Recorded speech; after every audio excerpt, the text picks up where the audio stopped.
हाय दोस्तों, स्वागत है आपका पैशन कंपटीशन में। सीटेट के प्रीवियस ईयर पेपर की सीरीज में हम लोग डिस्कस कर रहे हैं 7 जनवरी 2022 के पेपर को। इसमें हम लोग इसके ईवीएस पोर्शन को डिस्कस कर रहे हैं। इसके पहले वाले वीडियो में हमने 15 क्वेश्चंस को डिस्कस किया था। जिन्होंने न देखा और डिस्क्रिप्शन में लिंक दिया गया है वो देख सकते हैं। आइए तो बिना देर के स्टार्ट करते हैं क्वेश्चन नंबर 76 के। प्राथमिक स्तर पर पर्यावरण अध्ययन की बाल केंद्रित प्रकृति किसके कारण होती है? ए है गतिविधि आधारित शिक्षा, बी रटना सीखना, सी पाठ्य पुस्तक आधारित शिक्षा, या डी सीखने के लिए स्कूल, घर और समुदाय की भागीदारी। तो जो हमारा रटना सीखना होता है इसको एनसीएफ 2005 क्या करता है, डिस्करेज करता है, हतोत्साहित करता है और इसके स्थान पे अर्थपूर्ण अधिगम को ज़्यादा महत्व दिया जाता है। तो यह तो गलत होगा। सी है पाठ्य पुस्तक आधारित शिक्षा, तो यह भी गलत है क्योंकि हमारा जो वर्तमान शिक्षा है वह कैसा है, बाल केंद्रित शिक्षा है, न कि पाठ्य पुस्तक केंद्रित शिक्षा है। ठीक है, तो यह दोनों ही गलत है। जबकि ये है गतिविधि आधारित शिक्षा, तो यह सही होगा कि बच्चों को विभिन्न एक्टिविटी करा के उन्हें लर्निंग कराया जाए। ठीक है, एनसीएफ भी इस पर बल देता है। और डी है सीखने के लिए स्कूल, घर और समुदाय की भागीदारी, तो यह भी सही है, यानी कि ए और डी ऑप्शन आपका सही है। तो ऑप्शन नंबर 4 सही हो जाएगा, ए और डी। आइए नेक्स्ट क्वेश्चन देखते हैं। क्वेश्चन नंबर 77 है, प्राथमिक स्तर पर पर्यावरण अध्ययन का उद्देश्य क्या है? तो क्या है, ये है बच्चों को अपने स्वयं के सीखने पर प्रतिबिंबित करने के लिए प्रोत्साहित करना, तो यह सही बात है। बी बच्चों को पर्यावरणीय समस्याओं को हल करने में सक्षम बनाना, यह भी सही है। सी है बच्चों को नए ज्ञान का सृजन करने के लिए संलग्न करना, तो यह भी सही है कि बच्चा सृजनशील बने। डी है बच्चों को ज्ञान के निश्चित निकाय के प्राप्तिकर्ता के रूप में व्यवहार करना, तो यह गलत है। ठीक है, तो यहाँ पर बच्चा क्या हो जाएगा, इनएक्टिव हो जाएगा, निष्क्रिय हो जाएगा, इसलिए ऑप्शन निगेटिव हो जाएगा। तो हमारा सही जवाब होगा option number 1 A B C. आइए नेक्स्ट क्वेश्चन देखते हैं। क्वेश्चन नंबर 78 है।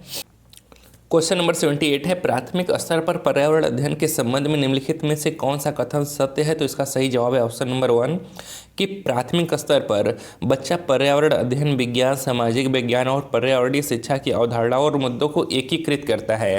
यानी कि जब बच्चा प्राइमरी लेवल पे होता है, प्राथमिक स्तर पर होता है, तो वह इन सभी चीज़ों को समग्र रूप में देखता है, एकीकृत करके देखता है, न कि उनको अलग अलग तोड़कर देखता है कि हाँ ये जो नदियाँ हैं तो यह भूगोल का पार्ट है, और जो हम लोग जानवरों के बारे में पढ़ते हैं तो वह सब विज्ञान का पार्ट है।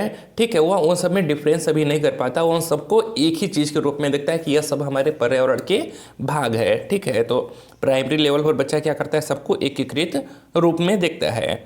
आइए नेक्स्ट क्वेश्चन देखते हैं। क्वेश्चन नंबर 79 है, प्राथमिक स्तर पर ईवीएस सीखने के लिए चुनौती है। तो क्या चुनौती है? इसका सही जवाब है ऑप्शन नंबर 4 बच्चों को अपने लिए ज्ञान का निर्माण करने का अवसर देना। यही सबसे मुख्य चुनौती है, क्योंकि बिना अवसर मिले बच्चा अपनी संज्ञानात्मक क्षमताओं के द्वारा पर्यावरण अध्ययन नहीं सीख पाएगा। आइए नेक्स्ट क्वेश्चन देखते हैं। क्वेश्चन नंबर 80 है, बच्चों के लिए ईवीएस कक्षा में अधिकतम क्या होना चाहिए? ये वाद विवाद का प्रावधान, तो यह सही बात है। जब बच्चे वाद विवाद करेंगे, चर्चा करेंगे, तो वह ज़्यादा इंटरेक्ट करके सीख पाएंगे।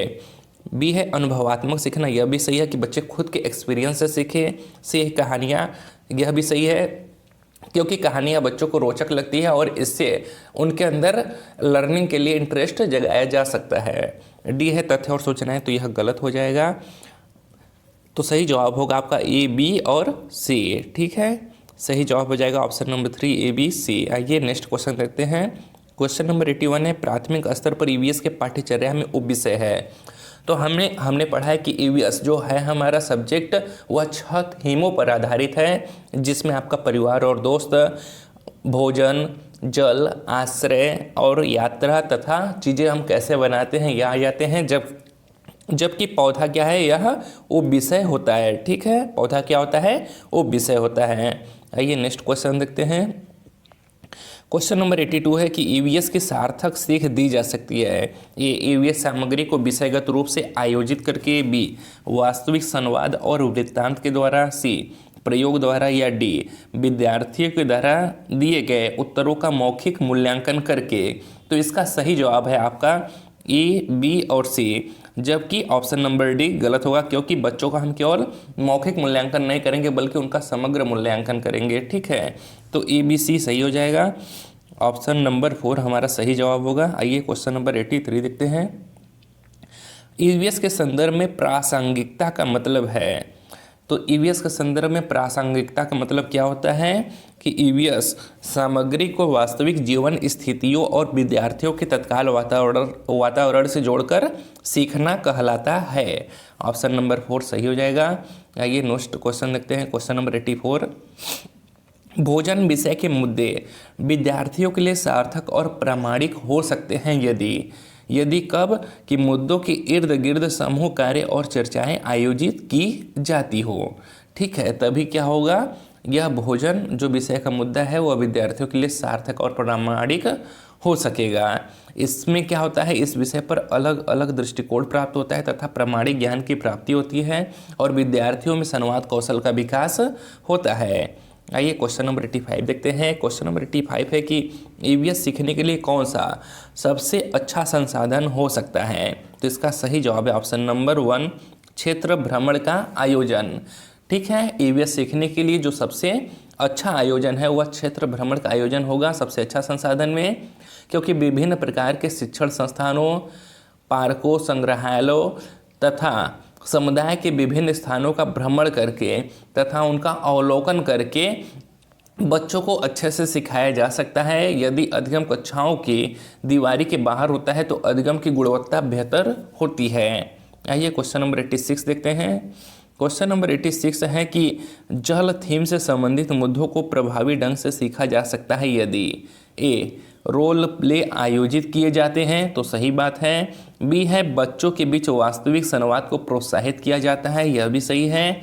सी संरचित क्षेत्र भ्रमण आयोजित किए जाते हैं, तो यह भी सही है। डी बच्चों को निबंध लिखने के लिए कहा जाता है, तो यह गलत है। ठीक है, तो option number A B C सही हो जाएगा। आइए नेक्स्ट क्वेश्चन देखते हैं, क्वेश्चन नंबर 87। ईवीएस पाठ्य पुस्तकों में ईवीएस सीखने के लिए वास्तविक घटनाएं होती हैं क्योंकि ए वे सीखने के समृद्ध स्रोत हैं, ये सही बात है। बी वे बच्चों के लिए प्रासंगिक वातावरण प्रदान करते हैं, तो यह भी सही है। सी है वे पहले की परिचित घटनाओं को फिर से देखने का अवसर प्रदान करते हैं, यह भी सही है। डी शिक्षक आसानी से ईवीएस के विषयों के आसपास शिक्षण अधिगम प्रक्रिया का संचालन कर सकते हैं, तो यही हमारा गलत है। तो यानी कि ए बी और सी सही होगा ऑप्शन नंबर 4। आइए क्वेश्चन नंबर 88 देखते हैं। सीखने में सुधार पर आकलन का बिंदु है, तो सीखने में सुधार पर आकलन का बिंदु कौन सा होता है, वह है ऑप्शन नंबर 1 सीखने के लिए आकलन। ठीक है, सीखने में सुधार पर आकलन में सीखने के लिए आकलन छात्र के प्रदर्शन के मूल्यांकन के चरणों में से एक है। यह अधिगम की प्रक्रिया में सुधार के उद्देश्य से जानकारी एकत्र करने और उपयोग करने की एक प्रक्रिया है और यह शिक्षण अधिगम प्रक्रिया का अभिन्न अंग है जो छात्र के अध्ययन को सुगम बनाने और निर्देशों को बेहतर बनाने में मदद करता है, जबकि सीखने के रूप में आकलन स्व आकलन के लिए होता है। आइए क्वेश्चन नंबर 89 देखते हैं। क्वेश्चन नंबर 89 है कि ईवीएस में सहपाठी आकलन है, तो सहपाठी आकलन क्या होता है। ए सीखने के रूप में आकलन, बी सीखने के बारे में आकलन, सी सीखने के परिणामों का आकलन या डी सीखने का आकलन। तो इसका सही जवाब है केवल ऑप्शन ए सीखने के रूप में आकलन। ठीक है, तो जो भी बच्चे अधिगम कर रहे हैं वे स्वयं के कार्य को आलोचनात्मक दृष्टि से देखकर स्वयं की कमियों को जानने की कोशिश करते हैं और उन्हें दूर करने की भी कोशिश करते हैं। जो छात्र अपने सहपाठी छात्रों के अधिगम में फीडबैक प्रदान करते हैं वह आकलन सहपाठी आकलन कहलाता है। ठीक है, तो सीखने के रूप में आकलन सहपाठी आकलन है। आइए इस वीडियो का लास्ट प्रश्न देखते हैं। क्वेश्चन नंबर 90 है कि एक ईवीएस शिक्षक एक आकलन उपकरण का उपयोग करता है जो न केवल सबसे अच्छा बल्कि एक समय में बच्चे के सभी प्रकार के कार्य या गतिविधियों को एकत्र करता है। शिक्षक उपयोग कर रहा है, तो शिक्षक किसका उपयोग कर रहा है, वह पोर्टफोलियो का उपयोग कर रहा है।